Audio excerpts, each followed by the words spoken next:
to kardom karbeng long to là se ni nang li tum han lam klar nai pi lam the bang pen long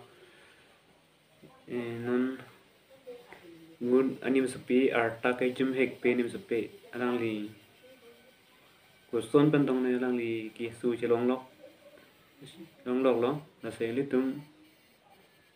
pinang anu tum han ni li thek long lo là video long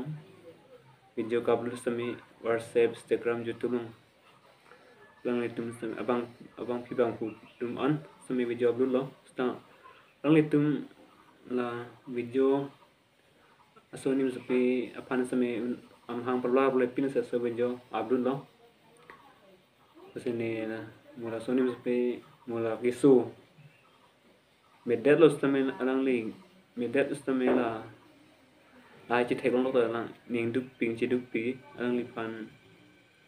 I have me ki put tot ki me pudum dolo khai no ki pudum dolo la se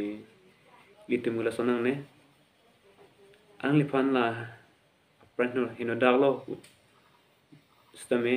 un an ban ge tum ing ho nang ji arnam man se ardom pi nang ji litum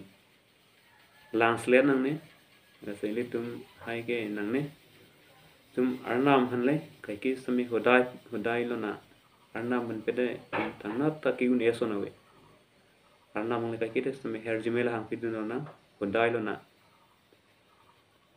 ni pinang thelong bang hu din la nutin video kablu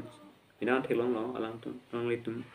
akeme pun lo khai noi pun lo hak tum ge la se lai nang ni next ni li taning duk pi la hai ki pu pa ne se li tum ason lo lang te chok chalo an pen le tum arnam ang le her jime hang pi dun lo na se ni amen alang li arta ke jum hek pi nim so pi amen ang li mene tirong pp pu na tirong pp han sami an pen le arnam le her jme ham pi don na sang le tum han pini video naiwan pi bang pen lo la thumbnail kelang bena thek long lo bo na se la joysing te family kidut tum phan anta chinu ritulan thoi la pen lo so video kelang aki milang to de la nan ban subscribe ha